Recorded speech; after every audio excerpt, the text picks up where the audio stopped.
जय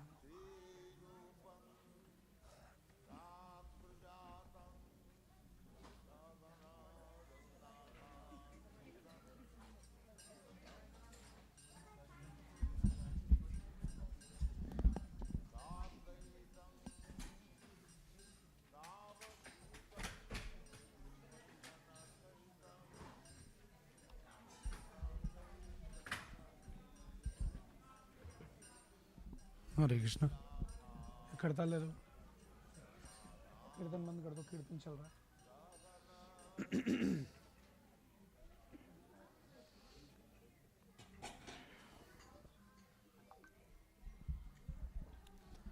जय राधा माधव कुंज बिहारी,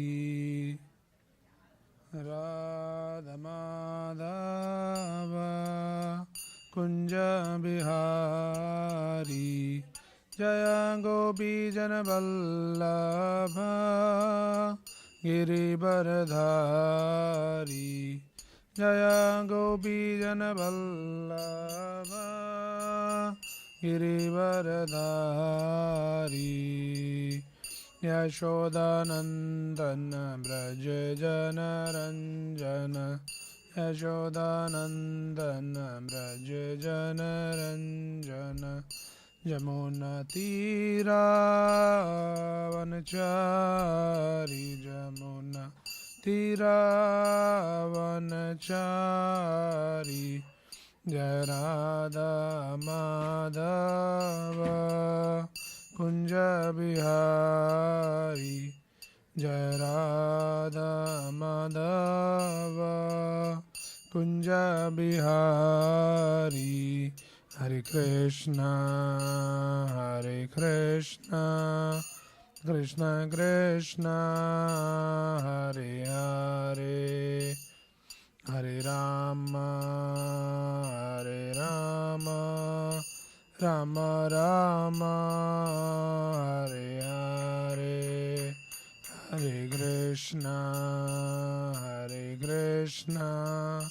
कृष्ण कृष्ण हरे हरे, हरे राम राम राम हरे हरे, हरे कृष्णा कृष्ण कृष्ण हरे हरे, हरे राम राम राम हरे हरे, हरे कृष्णा कृष्ण कृष्ण हरे हरे, हरे राम राम राम हरे हरे, जय कृष्ण बलराम जय कृष्ण बलराम, कृष्ण बलराम जय कृष्ण बलराम, जय निताई गौरंग जय निताई गौरंग, निताई गौरंग जय निताई गौरंग, जय जय प्रभुपाद प्रभुपाद, जय जय प्रभुपाद निताई गौर, हरि बोल हरि बोल, हरि बोल निताई गौर हरि बोल। जम विष्णुपाद परमंस परिवराज कचार्य अष्टोत्तर सतीश डिवाइन ग्रेस अभय चरणारविंद भक्ति वेदांत स्वामी शिल प्रभुपाद की जय, श्रीमद् भगवद गीता की जय, निताई गौर प्रेमानंदे, हरि हरि बोल, हरे Krishna. So today we are reading from Bhagavad Gita as it is, chapter 17, text number 23. Please repeat after me. You can see on the screen. Om Tatsadiति Nirdesho Brahmanastre Smrataha Brahmanastena Vedasya Yagyasya Vihita Pura Om Tat Sat iti nirdesho Brahmanastri Smritaha Brahmanastena Vedasya Yagyasya Vihita Pura. We'll chant one more time. Om Tat Sat iti nirdesho Brahmanastri Smritaha Brahmanastena Vedasya Yagyasya Vihita Pura.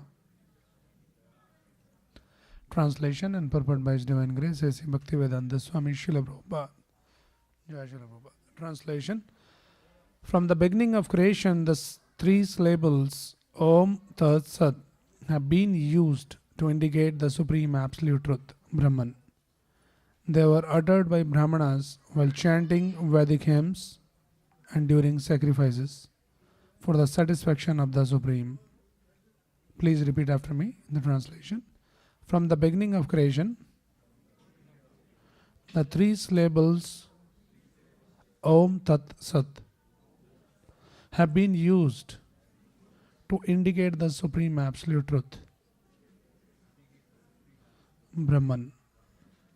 They were uttered by Brahmanas while chanting Vedic hymns and during sacrifices for the satisfaction of the Supreme.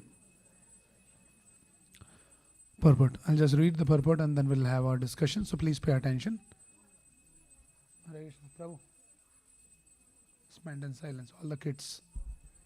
Purport. It has been explained that penance, sacrifice, charity, and foods are divided into three categories: the modes of goodness, passion, and ignorance. But whether first class, second class, or third class, they're all conditioned, contaminated by the material modes of nature. When they are aimed at the Supreme, Om Tat Sat, the Supreme Personality of Godhead, the Eternal, they become means for spiritual elevation. In the scriptural injunctions, such an objective is indicated.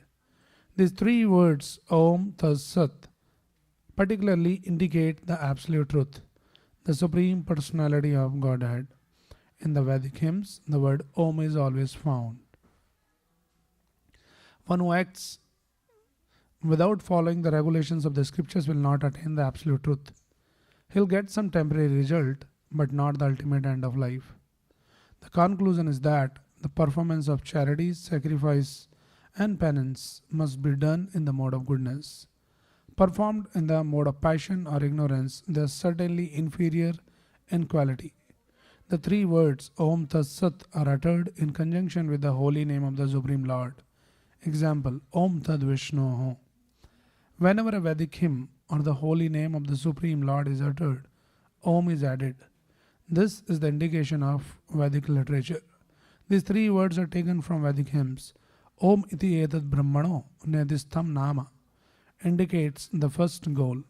Then Tattvamasi indicate the second goal, and Sat eva Saumya indicate the third goal. Combined they become Om Tat Sat. Formerly, when Brahma, the first created living entity, performed sacrifices, he spoke these three names of the Supreme Personality of Godhead. The same principles holds by disciplic succession. So this hymn has great significance. Bhagavad Gita recommends, therefore, that any work done should be done for Om Tat Sat, or for the Supreme Personality of Godhead. When one performs penance, charity, and sacrifice with these three words, he is acting in Krishna consciousness. Krishna consciousness is a scientific execution of transcendental activities which enables one to return home back to Godhead. There is no loss of energy in acting in such a transcendental way. Thus ends the Bhaktivedanta purport. Om Ajnanatimirandasya Jnananjana Chakshurunmilitam Yena Tasmai Shri Guruve Namaha.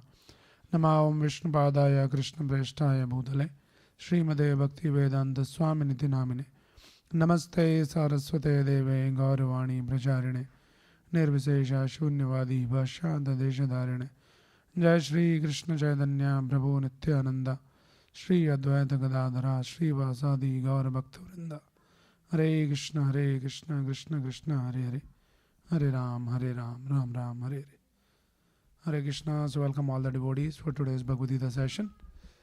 So the chapter we are reading, 17th chapter. So it talks about the faith in three different modes. And Krishna explains. So basically, just to give you the background, this particular section what we are reading, 13 to 18, in Bhagavad Gita, it is described as the Jnana Yoga, starting from 13th chapter, where Krishna points out what is the root cause of all the living entities getting stuck here in this world. So Krishna explains, Karanam Guna Sangasha Sad Asad Yoni Janmasu. So that is the seed. When the living entity has a desire to enjoy independently, and that is when we get stuck in this world. Like many times people ask, why we are here in this world and why there is a lot of suffering. But the fundamental question is, why in the first place we came into this world. So that has been explained in 13.22, that why we come, because there is a desire to enjoy. There is nothing wrong in desiring to enjoy, but it becomes wrong when we desire to enjoy independent of the Lord. So that becomes the seed. And then that seed gets nourished, and that has been explained in the 14th chapter. Three modes of material nature. So all these different modes, they are actually watering that seed, and that seed grows and becomes into a big tree. And the tree has been described in the 15th chapter. The banyan tree. That is how the 15th chapter begins. This material world is compared with a analogy used as banyan tree, upside down tree, perverted reflection. So this world is the perverted reflection of the original world, which is the spiritual world. So that has been described in the 15th chapter. And then you see a tree, there is top and the bottom. So then 16th chapter talks about what is on top and what is at the bottom. So it talks about, 16th chapter talks about the two kinds of people, divine and demonic. So the bottom, they're all demonic qualities, and the top, they're divine qualities. So those who does not follow the scriptures, they fall in the category of demonic people. Ye shastra vidimusrajya vardate kamgarata na siddhim avapnoti na param na sukham gati. One who does not follow the scriptures, they'll never attain perfection. Na siddhim, na param, na sukham gatim. No sukh and no paragati. Paragati means going beyond this material world. So one who does not follow the scriptures, that is what is their fate. So that has been described. Now, interestingly, in the 16th chapter, the top and bottom, divine and the demonic, has been explained. But there is another category of people. They are not actually faithless, but they don't have the faith in the scriptures. Now this is in between category. They are not saying that we are faithless people. They have faith, but their faith is not in the scriptures. So they are faithful, but not in the scriptures. So what is that category? So that has been described, addressed by Krishna in this chapter. 17th chapter, this faith is also in three different modes. So one can have faith in goodness, in passion, or in ignorance. And based on what kind of mode the quality one is influenced by, his faith will be like that. Right? For example, the person who is in mode of ignorance, in tamogun, what is his faith? Their faith is, let me just do all kind of sense gratification, drink, alcohol, do all kinds of sinful activities, and that is what is enjoyment. That is his faith. The person in ignorance, his faith is, drink and then enjoy and do gambling and all kinds of illicit relations, and that is enjoyment. The passionate, the person who is influenced by mode of passion, what is his faith? Says, if I have this, I have that, and let me work hard and make more money, and that will make me happy. That is his faith. I have more money is equal to more happiness. That is the faith of a person who is in passion. So he'll work hard, try to accumulate more and more material, acquisitions like that. And the person who is in mode of goodness, person in Satogun, his faith is, I want peace. I don't want to do so many things. I need not even go to temple also. I want to live a simple life, cool, relaxed, get up early in the morning, go to the nature, in the garden, and sit peacefully under a tree, read newspaper or something like that, take a morning walk, do some breathing exercises. So these people are like little sattvic people, but that is also Prabhupada is bringing here. Everything, all these different categories, they're all conditioned and contaminated. None of those qualities are helping you to achieve the actual purpose of human form of life. Now this Satogun sounds like very fascinating. Oh, person should be like very cool, calm, relaxed, you know, close to the nature, doing all good, having good habits like getting up early in the morning, going for a morning walk, doing some exercise, eating healthy food. And many of us might get fascinated with this kind of ideas, which is a great thing to have. It's a conducive thing to have, but that doesn't really solve the purpose of human form of life. All these different categories are actually binding. We remain stuck. So example is given in the scriptures, like if somebody asks you that, will put you in the jail, so you have the three choices, that you will be tied with the shackles. So you can choose, you want to be tied by the gold chain, iron chain, or silver chain. Which one you would like to tied by? What is the answer? No matter, right? It doesn't matter like it is gold chain or iron chain or any other chain. So far you are tied and bound and inside the jail, it doesn't make any difference. So the purpose and the goal of life is to come out from this bondage. We are bound here in this material world, right? So how to come out? So simply just by acting on these different modes doesn't help us to come out from this bondage.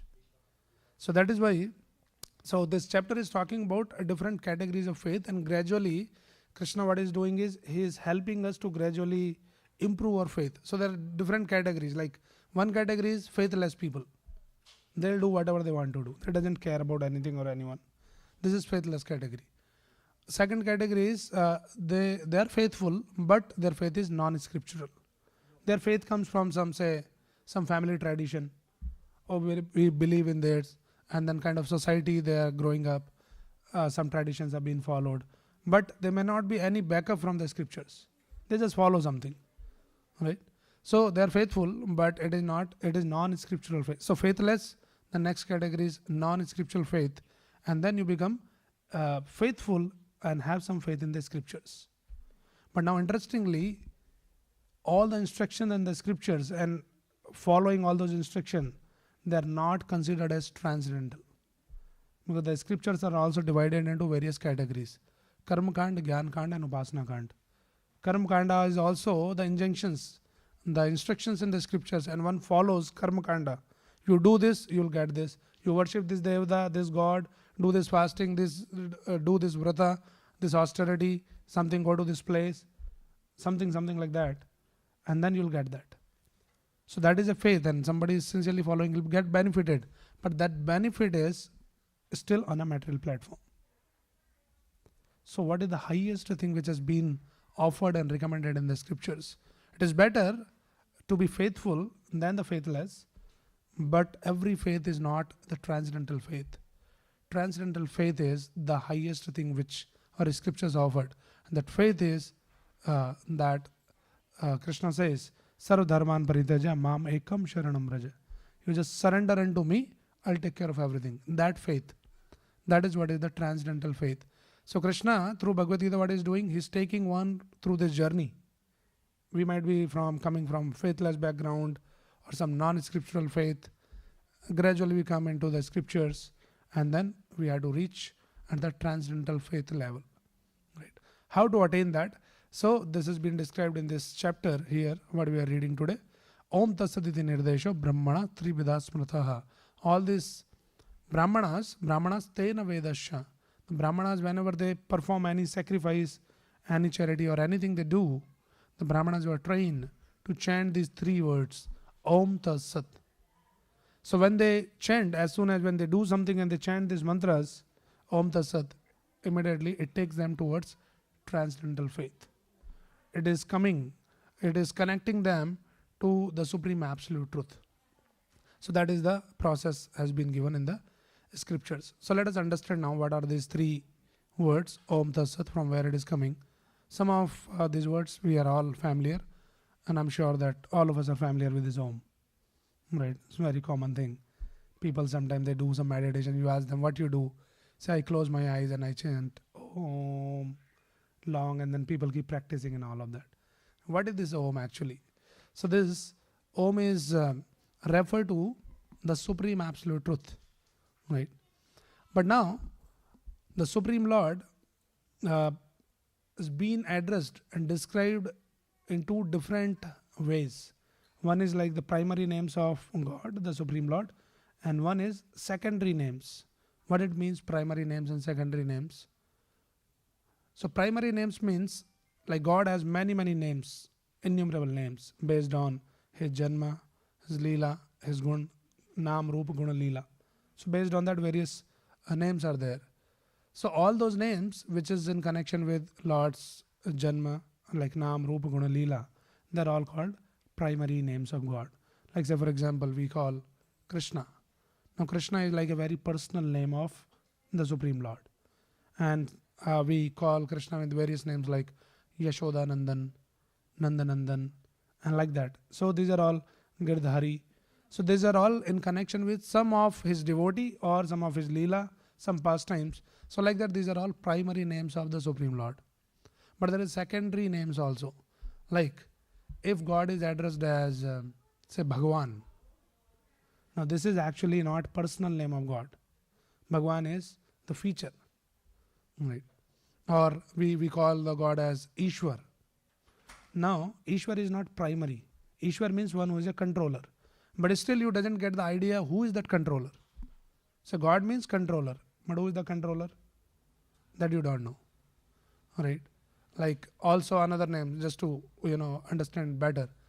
God is addressed as Jagatpati, one who is the Lord of the whole universe. Right? Or Trilokanath. So these are all the names which are not very personal name. They're all secondary names of God. Right? So the Om is also addressing the Supreme Lord, but it is actually the secondary, it falls in the category of secondary name of the God. It is not a personal name of God. So yes, when somebody chants Om, it is referring to the absolute truth, but it is secondary. Now why it is secondary and why it is recommended? We see all through the scriptures, many places, this Om has been mentioned. Why it is given? Why there is a confusion? If it was not mentioned, the secondary name, then probably everybody would have chanted the the personal name of God, and they will get connect to the Lord in a very personal form, in a personal way. So the reason has been explained. There is a category of people, those who do not believe or who cannot comprehend the idea that God is a person. They think how God can be a person. If God is also a person, then what kind of God he is? And this idea is coming from the ignorance or ignorance about the knowledge from the scriptures. They don't understand the philosophy. People think if God is also a person, I am also a person. And we all have the experience of being a person. So we are very limited in so many ways. Right? So if God is also a person, then God also should be limited. But our idea of God is God should be unlimited, the most powerful, unlimited powers.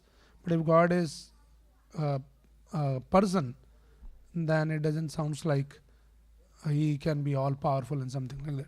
So this class of people, they cannot accept this fact. They cannot digest this idea that God is a person. Then what happens? What is the hope for them? Either they reject God, or you should give them another option. So another option is given to those categories of people that okay, you don't believe in God as a person, no problem, you chant Om. So somewhere you should remain connected to God. Just because your brain doesn't support some idea doesn't mean that you should just jump out from the boundary of God's mercy like that. So you should be somewhere in that boundary, and that boundary is very vast.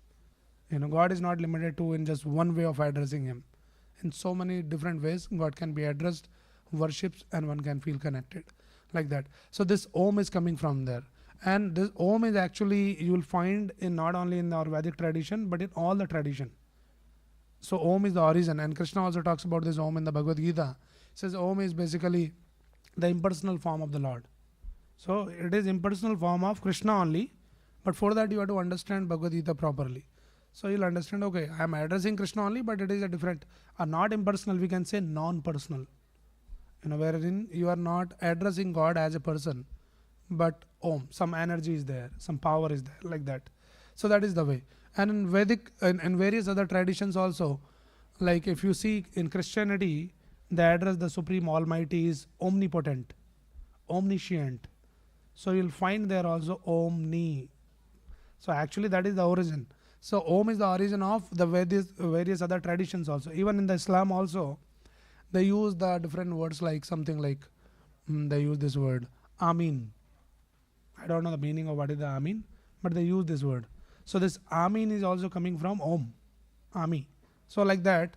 So this Om has been the source, for accommodating the various people in various faiths like that.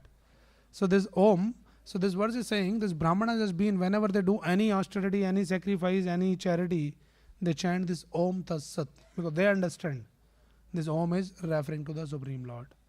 If we don't do that, so then simply doing austerity, charity, penance and all that, it does not result in the actual benefit. You will get the benefit, but that benefit, Prabhupada is saying, that benefit will be temporary benefit. It can give you some material opulences or something like that, but that is not the purpose of doing all those things. Purpose is, like again, you can switch from, from iron chain to gold chain, but that is not the purpose. The purpose is you become free from that chain and thus come out. So all those things doesn't help without this Om TAT SAT. If anything which is not for the satisfaction of the Supreme Lord, as Krishna explained in the 3rd chapter also, in the very beginning, he says, Yagnarthat karmano anyatra lokoyam karma bandhana tad artham apikanteya mukta sangha samachara. Meaning, Krishna says, any action you do in this world, anything, either it is charity or it is austerity or whatever penance you do, if it is not done yagna artha, means yagya means for the satisfaction of the Supreme Lord. If any activity which is not done for the satisfaction of the Supreme Lord, that will result in bondage. You will be bound here in this world. Yagnarthat karmano anyatra. If you do any anyatra karma which is not aiming to satisfy the Supreme Lord, then lokoyam karma bandhana, it will result in karma bandhan. So that is the understanding. So that is why whatever we are doing, even so-called austerities, some fasting and some going to some places like that, some holy places, if the understanding of the Krishna is not there, then those things also doesn't really benefit you in the ultimate sense. So that is the understanding here. So these Brahmanas, they knew that, and they always, whenever they do, they chant. And whenever this Om is chanted, it is chanted along with the holy name of the Supreme Lord. So Prabhupada quotes this one famous, Vedic hymn, Om Tad Vishnu Paramam Padam. So whenever you say Om, it should be with the name of the Supreme Lord. Om Tad Vishnu Paramam Padam Dada Bhashyanti Suryaha. So like that, name of the Lord is there. Like people chant this Gayatri mantra, right? Famous Om Bhur Bhaswa Tasya Vidur Bharenam. So now it has become very common, like everybody can chant and people keep chanting, and even you get that mantra box, put and the whole day it will be running like that. But as per the scriptures, there is certain qualification is needed for chanting this Gayatri mantra. It is not for everyone. So now people in Kali Yuga, they don't understand all those Vedic injunctions.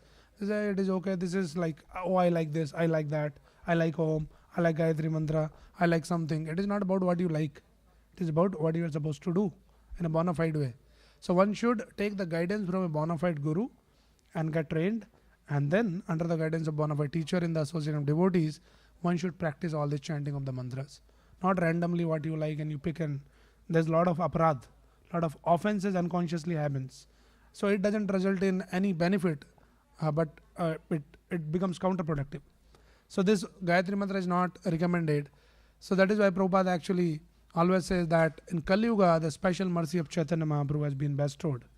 And that is, Chaitanya Mahaprabhu has given this Maha Mantra, which is Hare Krishna, Krishna Krishna, Hare Hare, Hare Ram, Ram Ram, Hare Hare. And why this mantra is called as Maha Mantra?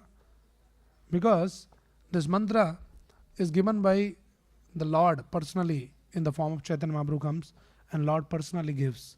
And he says, Tatrarpita niyamita smaranena kalaha. To chant this mantra, there's no rules, regulations, any specific time or anything. Nothing is required. So Lord has made it freely accessible for everyone. So anybody can chant. No qualification is needed for that. that you should be Brahmana, you should be following certain rules and regulation, then only you can chant this mantra. No, everybody can chant this mantra. So this verse which is talking about that Om Tat Sat iti nirdesho, this is the nirdesh.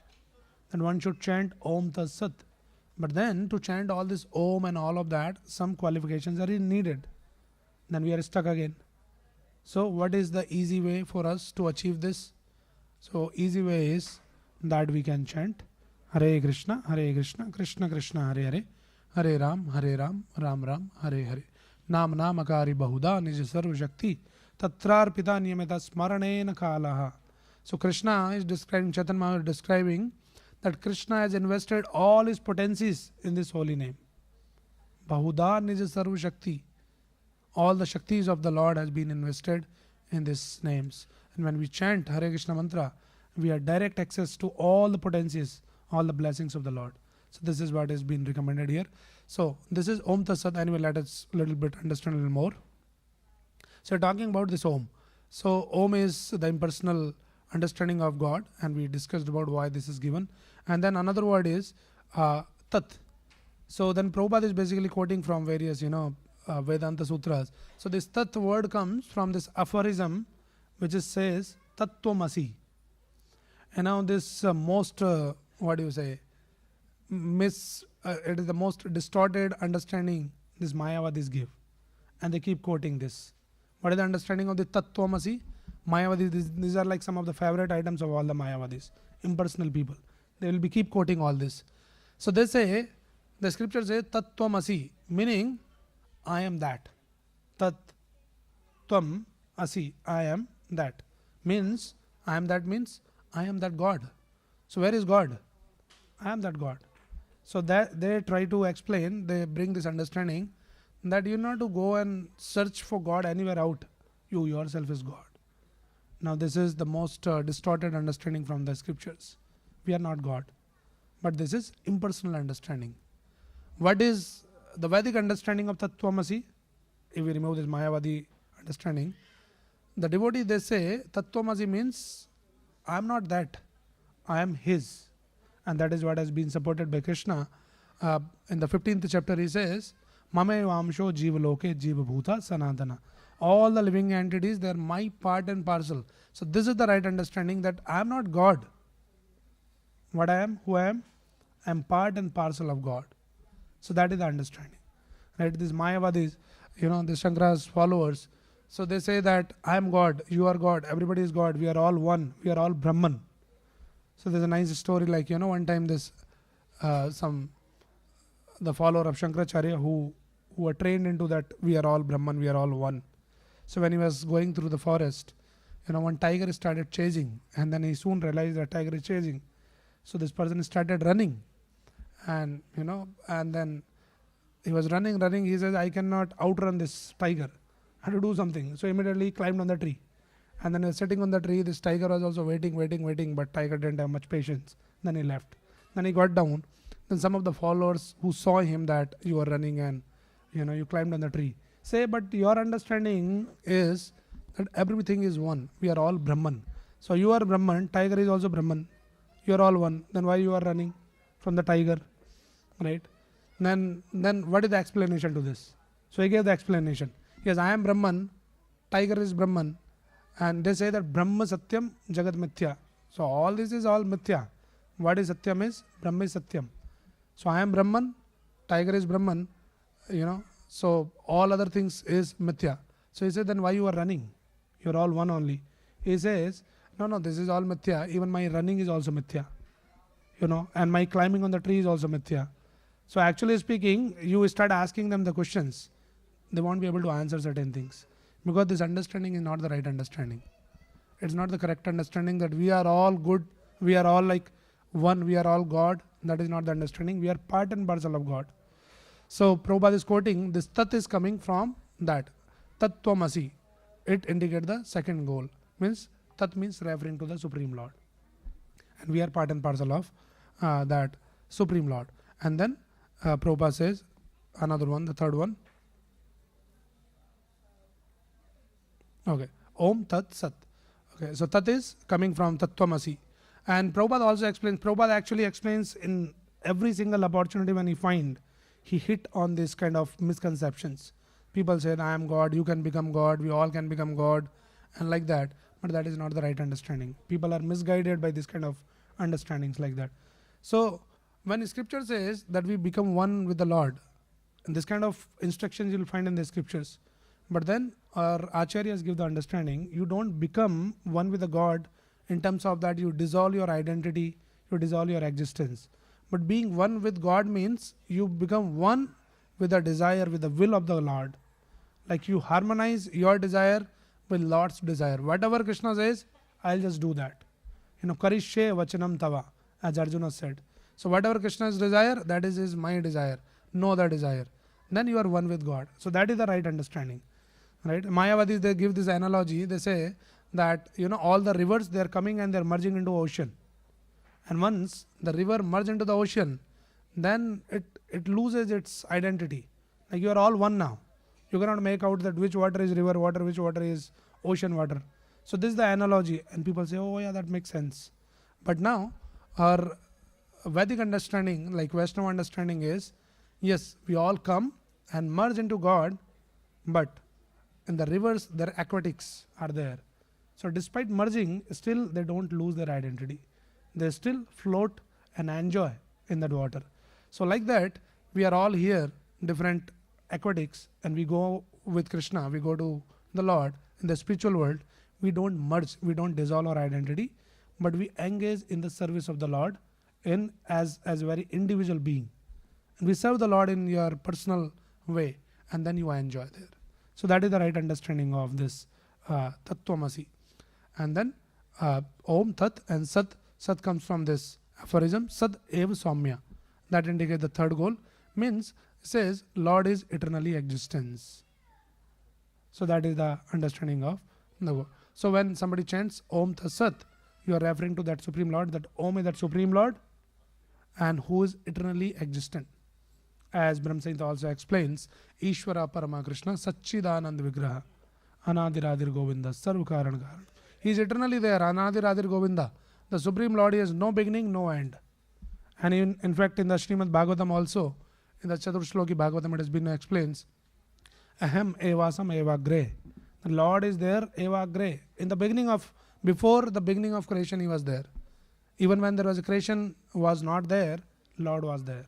So He is there before the creation, and after the creation also Lord is there. So that is the meaning of Sad Eva Saumya, indicate the third goal. So when somebody chants this Om Tat Sat, basically whatever action you are doing, that action gets immediately transformed into transcendental activity, like that. So this is the way. But for us, it is even more easy by chanting Krishna's name directly. We chant Krishna's personal name, not impersonal, because by the mercy of Chaitanya Mahaprabhu, by the mercy of Acharya Srila Prabhupada, we have got this access to this understanding of Krishna as a person, the Supreme Lord. He is not person like us, but He is the Supreme Personality of Godhead. So that is our understanding. So we don't mistake Krishna as some person like us, but He is Divya Purusha, Param Purusha, His transcendental personality. And we are all part and parcel of Krishna. And we want to serve Krishna by chanting Krishna's name, Hare Krishna, Krishna Krishna, Hare Hare, Hare Ram, Ram Ram, Hare Hare. So that has been a very unique contribution of Srimad Bhagavad Gita, Srimad Bhagavatam, and the tradition of Chaitanya Mahaprabhu, the Brahma Madhva Gaudiya Sampradaya, by the mercy of Prabhupada, that we have this kind of understanding that God is a person, we are part and parcel of that Supreme Person, and our constitutional position or Swarupa is Jivara Swarupa Nitya Krishna Das. We are eternally part and parcel of Krishna, and as being the part of Krishna, we should be serving the whole. That is the understanding. How to serve the Supreme Lord? It's very, very simple. So many ways we can serve the Lord, but the simplest and the easiest and the most profound way to serve the Lord, which has been recommended in the scriptures for the modern age of Kali Yuga, is chanting the holy name of the Lord. Hare Krishna, Krishna Krishna, Hare Hare, Hare Ram, Ram Ram, Hare Hare. Iti Shodashaka Namnam Kali Kalamashanashanam Nato Partara Upaya Sarvedeshu. This is the conclusion of all the scriptures. Chant this mantra. Which mantra? Shodashaka Namnam. A mantra which contains 16 words. Hare Krishna Mahamantra. You chant and then Nato Partara Upaya. There's no other way. which is recommended for this modern of Kali Yuga. So we encourage and request all of you that those who have not been chanting, please take this process of chanting Hare Krishna mantra very seriously. It is very simple process. Even a small child can sit and chant, but very profound process. So those who are not chanting, please take it seriously. Chant every day. You can start with chanting of one round of Hare Krishna mantra. So do we have some time, like few minutes? Actually today there is some other plan is there, Krishna Fest. Okay, so let us chant without beats. We'll not be chanting the full round because the another program is about to begin soon. So in the meantime, let us chant. Please repeat after me. Jai Shri Krishna Chaitanya Prabhu Nityananda Shri Advaita Gadadhara Shri Vasadi Gaura Bhakta Vrinda. Okay, before we start chanting, anybody is coming first time here? Please raise your hand. Okay, there's some people, I see some new faces. So welcome to Krishna Balram Temple, and we have a very special gift for you. So look there, new visitors, please, before you leave the temple hall, contact the Mataji there and receive your special transcendental gift. And you will be amazed by that gift. So don't miss out that gift. Okay, and those who are coming new, you might be not familiar with chanting of this mantra. It is very simple. We chant this Hare Krishna mantra. We take the beats. Today we are not doing on the beats. Let me see if I have one. Just to show to the new people. So this bead is just for counting. It contains 108 beads. So we chant the full mantra on each bead. Hare Krishna, Krishna Krishna, Hare Hare, Hare Ram, Ram Ram, Hare Hare. And then we move to the